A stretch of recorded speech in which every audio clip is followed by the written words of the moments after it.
Good morning everyone. Welcome to our fourth part of class 6 English chapter number 7 Fair Play. So you all know we have finished our chapter which was about Jumman, Shaikh and Algu Choudhary and their friendship and all what happened between them and the decision of Panchayat. Okay, now we have to do the question answers of this part. So let's start with the question answers of this chapter which is written by Munshi Premchand.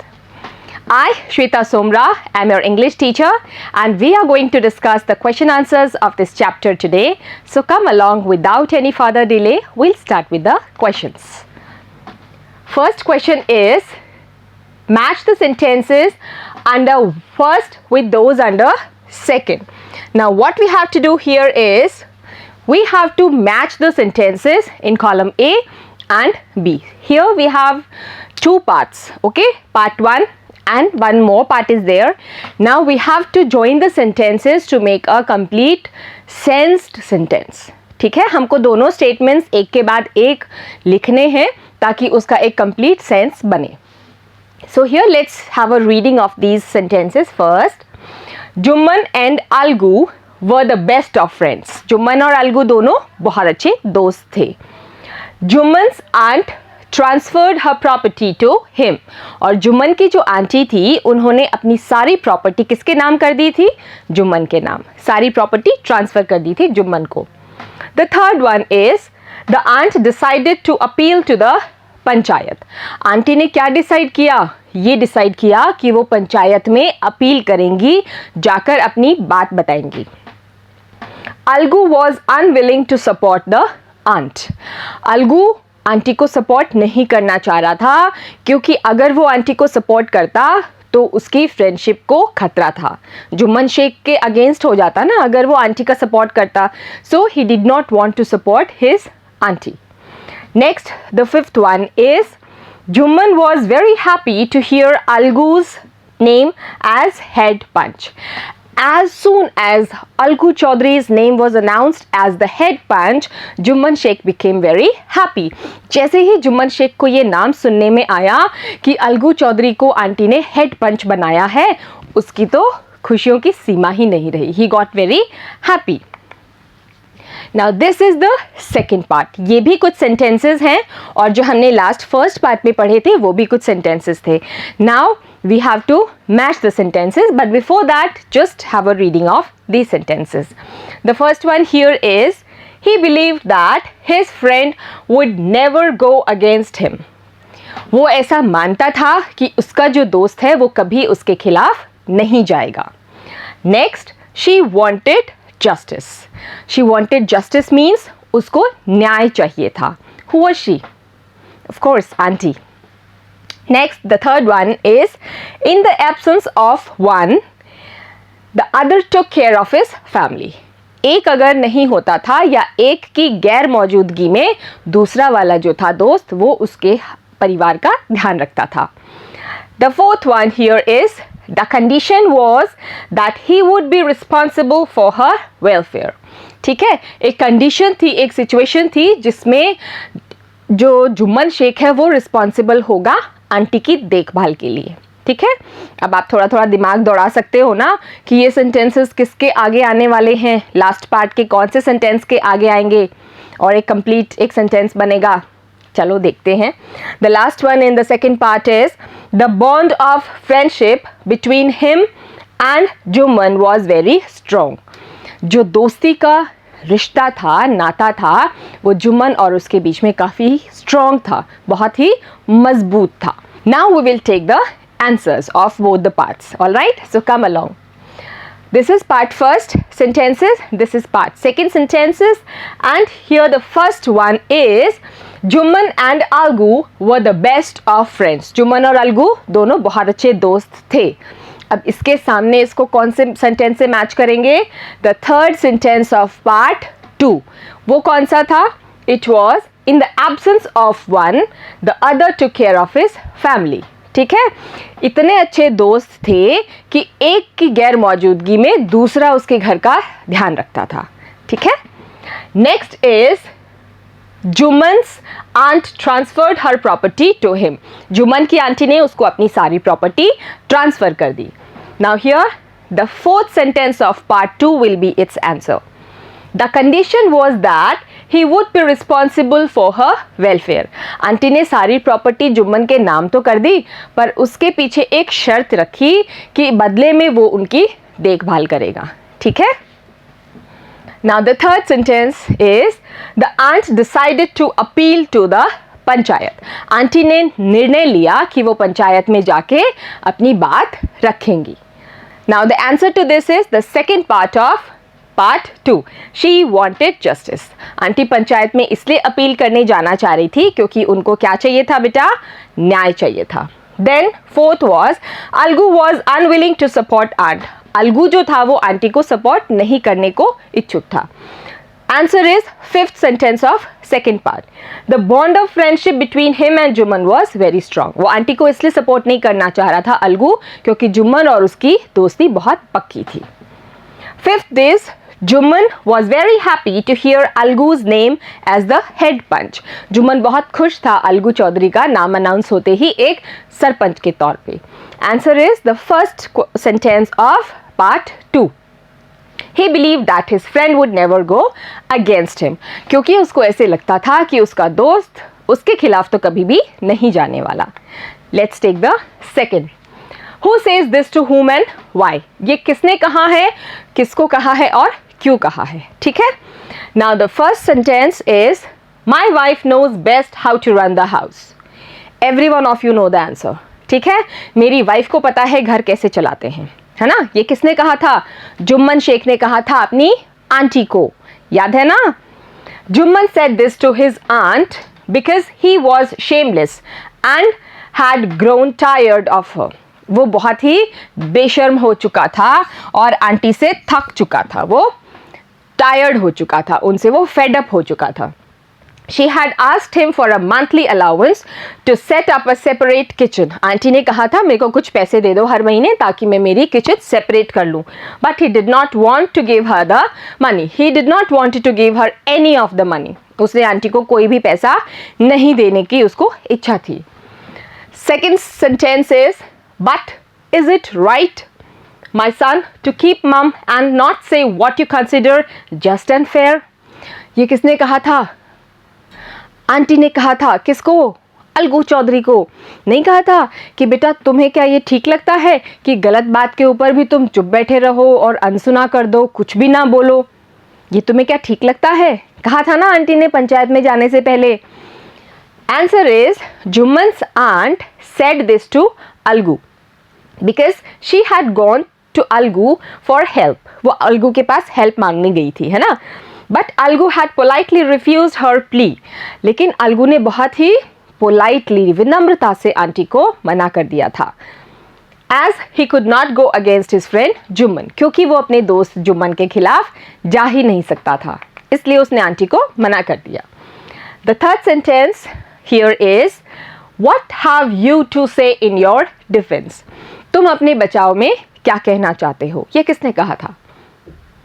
ये अलगू चौधरी ने कहा था. किसको कहा था? जुम्मन को. जब वो उनकी पंचायत में बातचीत चल रही थी ना, तब. Alagu said this to Jumman because he was made the head panch. क्योंकि अलगू को हेड पंच बना दिया था आंटी ने by the aunt. So he asked Jumman to say in his defence regarding his mistreatment of aunt. ठीक है. आंटी के मिसट्रीटमेंट मतलब बेटा दुर्व्यवहार जो आंटी के साथ घर में हो रहा था, उसके रिगार्डिंग जुम्मन के क्या विचार हैं ये उसको कहा गया था बोलने के लिए. ठीक है. तो अलगू चौधरी ने ये जुम्मन को कहा था. Fourth is I can't pay you a penny for the wretched beast you sold me. मैं तुम्हें इस थके मांदे बैल के लिए कुछ नहीं देने वाला, एक पैसा भी नहीं. ये किसने कहा था? समझू साहू ने कहा था. किसको? अलगू चौधरी को. याद है ना. समझू Sahu said this to Algu because Algu demanded payment for the bullock he had sold to समझू. ठीक है. क्योंकि अलगू चौधरी ने समझू साहू के पास जाके उसके बैल के पैसे मांगे, इसलिए उसने कहा कि मैं उसका कुछ भी पैसा तुम्हें नहीं देने वाला. The fifth sentence is victory to the panchayat, this is justice. Panchayat की जय हो और यही न्याय है। Who said this? I know every one of you know the answer, जल्दी से बताओ। बिल्कुल सही, ये किसने कहा था? अलगू चौधरी ने कहा था, जब उसके फेवर में जुम्मन शेख ने अपना न्याय सुनाया था, या ही टोल्ड द वर्डिक्ट। ठीक है, उसने अपना डिसीजन सुनाया, तब अलगू चौधरी बहुत खुश हुआ और वो खुशी के मारे चिल्ला उठा, पंचायत की जय हो, और इसी को न्याय कहते हैं।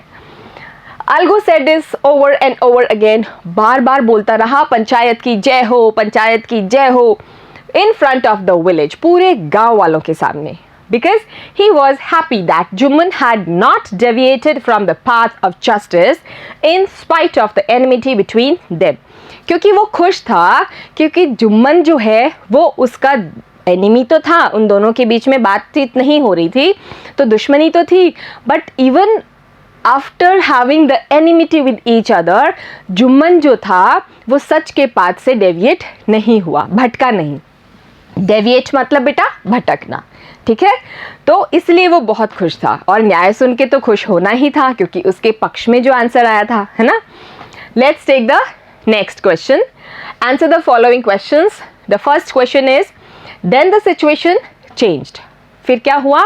स्थिति बदल गई। What's being referred to? ये बात किसके लिए कही जा रही है? आपको ध्यान है, आंटी जब जुम्मन के साथ रहने आई थी तब सब कुछ ठीक था, but after a couple of years the situation changed. लेकिन कुछ समय बाद स्थिति पलट गई थी। आंटी के साथ मिसबिहेवियर हो रहा था, उनको इंसल्ट किया जा रहा था, थोड़ा सा खाना भी वो खाती थी उस पर भी वो लेडी ग्रज करती थी, वो नाक भौं सिकोड़ती थी, याद है ना। So this is what, then the situation changed. The situation changed because the misbehavior started to be done with auntie. ठीक है, आंटी के साथ दुर्व्यवहार स्टार्ट हो गया था। The situation being referred to is Jumman and his family's behavior towards his aunt. Jumman और उसके परिवार का जो व्यवहार था आंटी के साथ, it's being this thing. Jumman's aunt had transferred her property to him on the understanding that he would look after her। Jumman की आंटी ने सारी प्रॉपर्टी जुम्मन के नाम कर दी थी, बदले में ये कहा था कि तुम मेरा ध्यान रखोगे।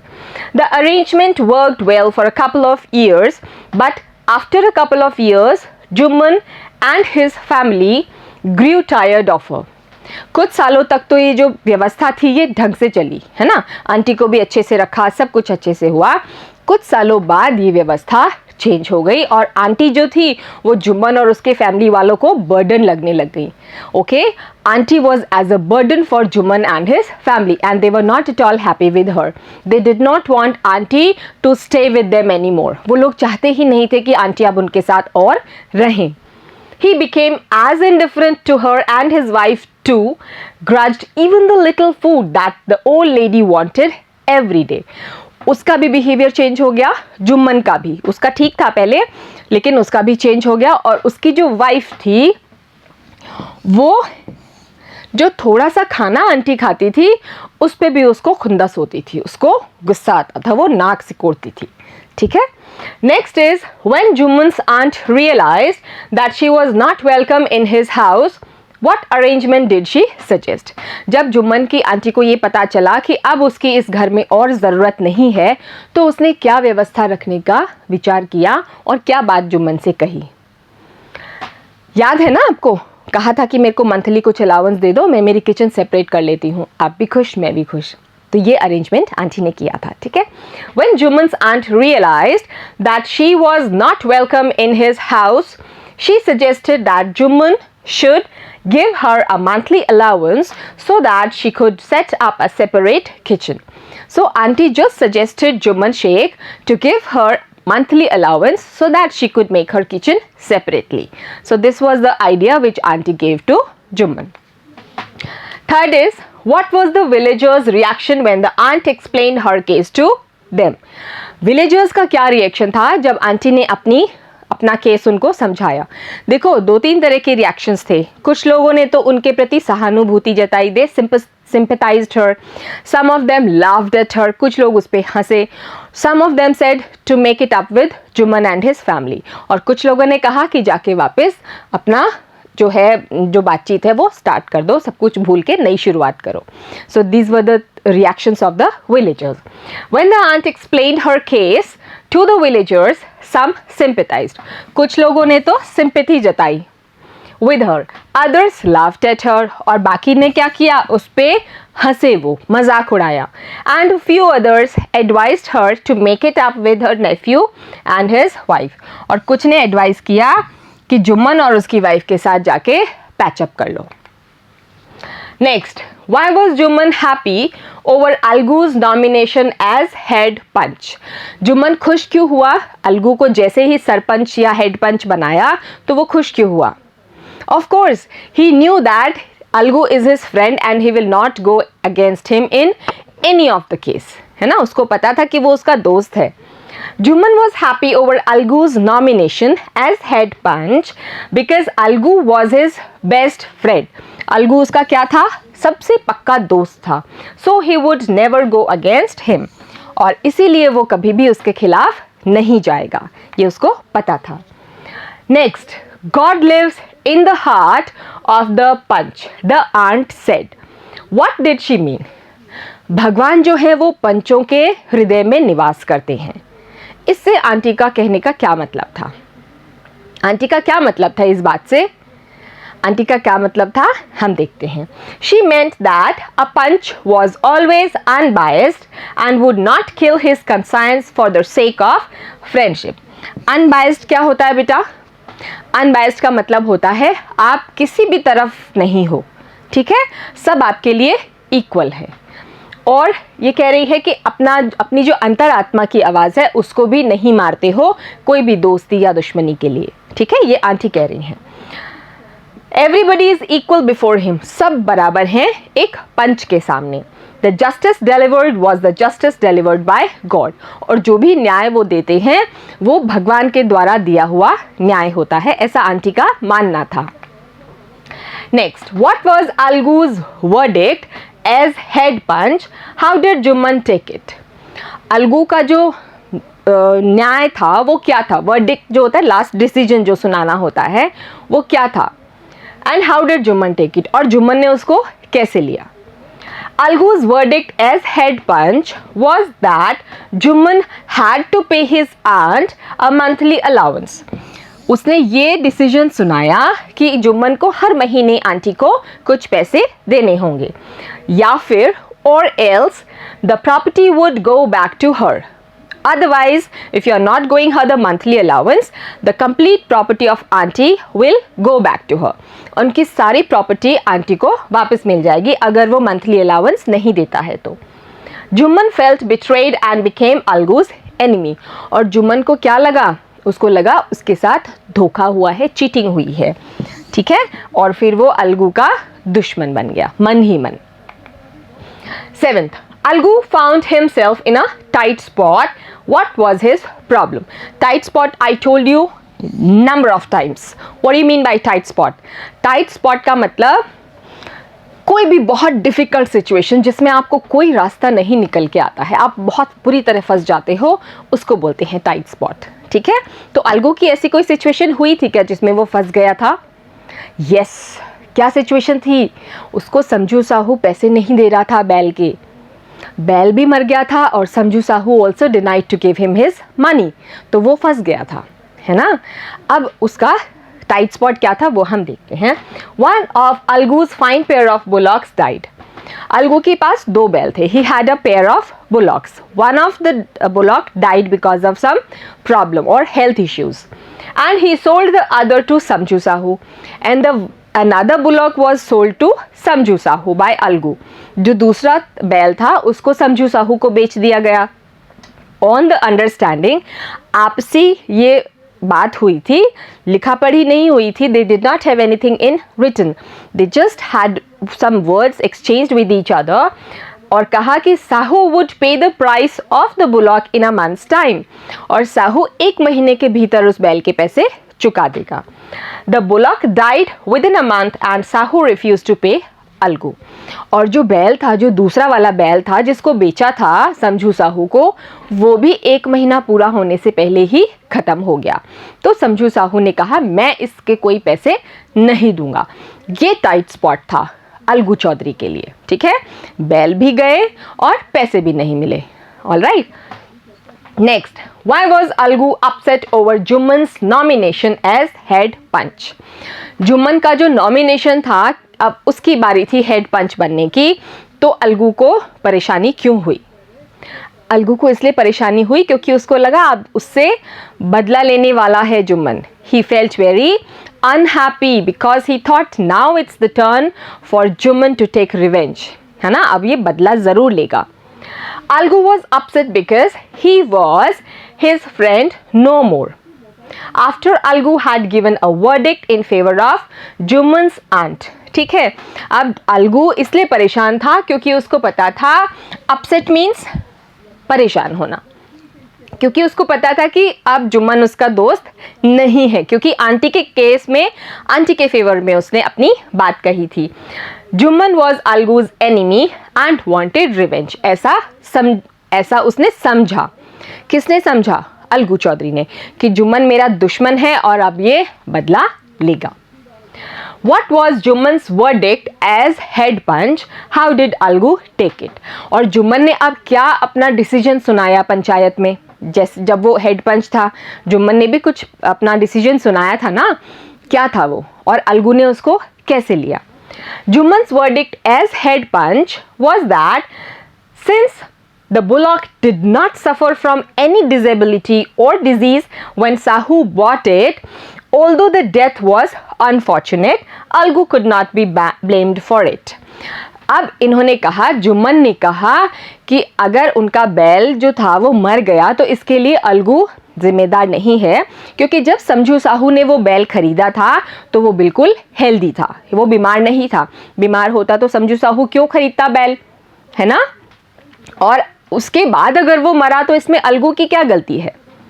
Therefore, Sahu would have to pay Algu the price of the bullock, और इसीलिए समझू साहू को पूरे पैसे चुकाने होंगे उस बैल के, अलगू चौधरी को। Algu could not contain his feelings on the verdict, और जैसे ही अलगू ने ये सब सुना वो अपने इमोशंस कंट्रोल नहीं कर पाया। He stood up and said loudly over and over again, खड़े होके बार बार चिल्लाने लगा, victory to the panchayat, panchayat की जय हो, this is justice, यही न्याय है, God lives in the heart of the पंच, और भगवान जो है वो पंच के हृदय में बसते हैं। ऐसा किसने कहा था? अलगू ने।